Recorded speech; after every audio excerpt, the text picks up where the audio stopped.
IIT JEE और NEET की तैयारी करने वाले बच्चों के लिए इस प्रकार के कॉन्सेप्ट काफ़ी महत्वपूर्ण होते हैं, क्योंकि इस तरह के कॉन्सेप्ट पर बेस्ड काफ़ी क्वेश्चन जनरली आईआईटी जेईई और नीट के एग्जाम में किसी न किसी तौर पे पूछे जाते हैं। तो आइए देखते हैं इस तरह के क्वेश्चन को कैसे सॉल्व किया जाएगा। यहाँ पर आप देख पा रहे हैं कि एक 300 ओम का और 200 ओम का रेजिस्टेंस है जो 100 वोल्ट की बैटरी के साथ अटैच किया गया है। ऐसे में इसके थ्रू कुछ करंट फ्लो करेगा और 300 वोल्ट या 300 ओम के क्रॉस और 200 ओम के क्रॉस जो है ये वोल्टेज डिवाइड हो जाएगा। 100 वोल्ट जो है इन दोनों के क्रॉस डिवाइड हो जाएगा। लेकिन जब 300 ओम के क्रॉस एक 600 ओम का वोल्टमीटर ऐड किया जाएगा पैरेलल में, तो ये वोल्टमीटर क्या रीडिंग देगा यही बताना है। तो जनरली वोल्टमीटर का जो रेजिस्टेंस होता है वो इनफाइनाइटली लार्ज होता है। उस केस में वो वोल्टेज एग्जैक्ट बताता है और इस वायर का 300 ओम के क्रॉस जो करंट जा रहा है या ऊर्जा जा रहा है उसका बहुत कम पोर्शन, यानी नहीं के बराबर पोर्शन वो अपने फंक्शन के लिए इस्तेमाल कर पाता है। ऐसे में वोल्टमीटर जो है 300 ओम के क्रॉस जो है सही रीडिंग दे सकता है, लेकिन यहाँ पर इनफाइनाइटली लार्ज रेजिस्टेंस नहीं लिया गया है वोल्टमीटर का। ये काफ़ी करीब रेजिस्टेंस लिया गया है। ये 300 ओम है और वोल्टमीटर का रेजिस्टेंस जो है 600 ओम है।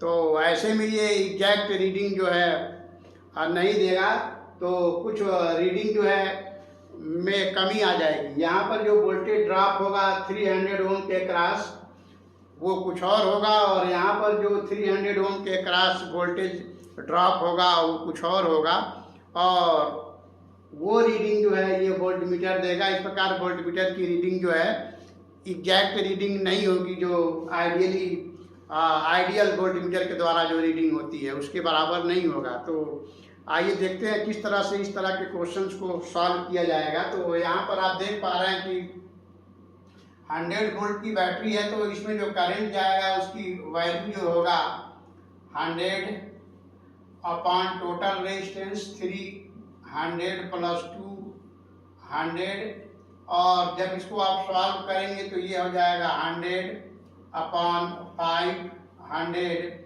और ये हो जाएगा 1/5 इक्वल टू 0.2 एम्पियर। तो इस प्रकार यहाँ पर इस सर्किट में जो है 0.2 एम्पियर करंट फ्लो होगा। ऐसे में जो रीडिंग होगी 300 ओम के अक्रॉस वोल्टेज का वो हम लिखेंगे 300 इंटू 0.2 एम्पियर, और इसको जब आप सॉल्व करेंगे तो ये हो जाएगा 60 वोल्ट। तो इस प्रकार आप देख रहे हैं 60 वोल्ट का जो है पोटेंशियल ड्रॉप हो रहा है 300 ओम के क्रॉस, और इस प्रकार 100 वोल्ट में से 60 वोल्ट इसके क्रॉस ड्रॉप हुआ तो 40 वोल्ट जो है 200 ओम के क्रॉस ड्रॉप होगा। अगर आप इसको निकालना चाहें तो निकाल भी सकते हैं। 200 ओम के क्रॉस जो वोल्टेज ड्रॉप होगा 200 इंटू 0.2, तो ये हो जाएगा 40 वोल्ट। तो इस प्रकार आप देख रहे हैं कि अगर वोल्टमीटर यहाँ नहीं जुड़ा है 300 ओम के क्रॉस, तो जो वोल्टेज ड्रॉप हो रहा है 300 ओम के क्रॉस वो 60 वोल्ट हो रहा है, और 200 ओम के क्रॉस जो है 40 वोल्ट हो रहा है। अब यहाँ पर वोल्टमीटर लगा दिया गया। वोल्टमीटर का रेजिस्टेंस इनफाइनाइटली लार्ज नहीं है, वो जिस रेजिस्टेंस के क्रॉस वोल्टेज निकालना है उसके रेजिस्टेंस के काफ़ी करीब है, यानी जस्ट दूना है। तो अब यहाँ पर ये वोल्टमीटर का जो रेजिस्टेंस है वो 2 टाइम है 300 ओम रेजिस्टेंस का। तो इस तरह से दोनों अब क्योंकि ये पैरेलल हो गए, तो पैरेलल के केस में जो रिजल्टेंट रेजिस्टेंस आता है वो जो उसमें सबसे कम है उससे भी कम आता है। तो इन दोनों का जो रिजल्टेंट रेजिस्टेंस आएगा वो 200 ओम आएगा। तो अब यहाँ पर जो करंट होगा वो आई यहाँ पर अब हम लोग निकालेंगे, तो ये हो जाएगा 100 अपॉन 200 ओम प्लस, चूंकि ये दोनों पैरेलल में हैं, ये दोनों रेजिस्टेंस इस तरह से पैरेलल में हैं, 600 ओम और 200 ओम। तो इस प्रकार इनका जो रिजल्टेंट आएगा वो हो जाएगा 600 इंटू, सॉरी ये 300 है, 300 अपॉन 600 प्लस 300, और इसको आप सॉल्व करेंगे तो ये हो जाएगा अपॉन 900, और ऊपर 4 जीरो आएगा। इस प्रकार इससे भाग देंगे तो ये हो जाएगा 200 ओम। तो इस प्रकार जो है इसका रिजल्टेंट वैल्यू जो आएगा वो यहाँ पे निकालते हैं। रिजल्टेंट वैल्यू आ जाएगा 600 इंटू 300 अपॉन 600 प्लस 300, इसको सॉल्व करेंगे तो 200 ओम आ जाएगा। तो इस प्रकार यहाँ पर जो करंट होगा वो 100 अपॉन 200 प्लस 200, इस प्रकार इस करंट की वैल्यू हो जाएगा 100/400 और ये 1/4। इस प्रकार यहाँ पर जो करंट की वैल्यू आएगा 0.25 एम्पियर आएगा। अब हम 200 ओम के क्रॉस वोल्टेज निकालेंगे। तो वोल्टेज 200 ओम के क्रॉस जो होगा ये हो जाएगा 200 इंटू करंट, क्योंकि यहाँ पर तो करंट डिवाइड हो जाएगा, लेकिन आगे चल करके यहाँ पर करंट जो है 0.25 मेन करंट हो जाएगा।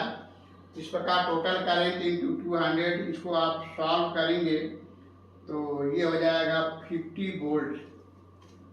तो 200 ओम के क्रॉस आप यहाँ पे देखिए 40 वोल्ट का ड्रॉप हो रहा था।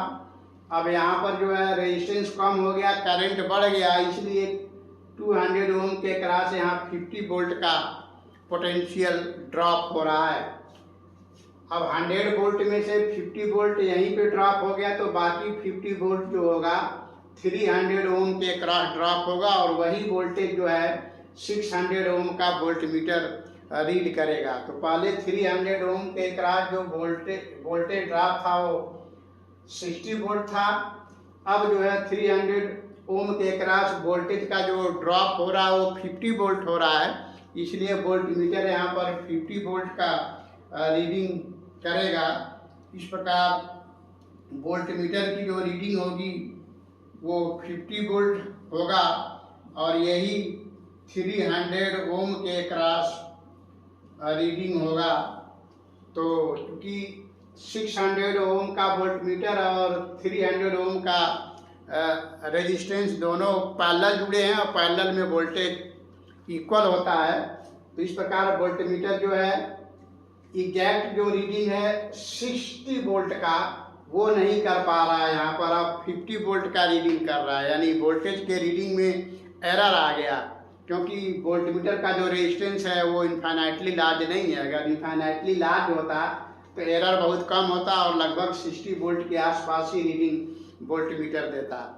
तो अब इसको सॉल्व करने का एक और तरीका भी आप ले सकते हैं, यहाँ पे करंट डिवीजन मेथड से भी आप निकाल सकते हैं। तो करंट डिवीजन मेथड से 300 ओम के क्रॉस जो वोल्टेज होगा, ये देखिए रेजिस्टेंस 2:1 के रेशियो में है, इसलिए करंट जो होगा इसमें 2 टाइम जाएगा, इसमें 1 टाइम जाएगा, तो इसलिए 2/3 इंटू टोटल करंट 0.25 इंटू 300। अब जब इसको आप सॉल्व करेंगे तो आप यहाँ पे देख पा रहे हैं कि इस मेथड से भी जो रीडिंग आ रही है वो 50 वोल्ट आ रहा है, और इसी तरह से टोटल करंट का 1/3 इसमें जाएगा, तो इसके क्रॉस भी वोल्टेज आप निकालेंगे तो 50 वोल्ट आएगा। तो इस तरह से हम उम्मीद करते हैं कि काफ़ी अच्छे से आपने समझा होगा। तो यहाँ पर वोल्टमीटर जो 300 ओम के क्रॉस जो रीडिंग देगा वो 50 वोल्ट होगा, जबकि एक्चुअल रीडिंग जो है 300 ओम के अक्रॉस जो है 60 वोल्ट आ रहा था। तो इस तरह से इसमें काफ़ी एरर हो रहा है। तो इस तरह के क्वेश्चन जो है जनरली IIT जेईई और नीट के एग्जाम में पूछे जाते हैं। तो हम समझते हैं ये एक्सप्लेनेशन काफ़ी अच्छे से आपने समझा होगा। तो फिर मिलते हैं नेक्स्ट वीडियो में किसी और क्वेश्चन के साथ। तब तक के लिए थैंक यू।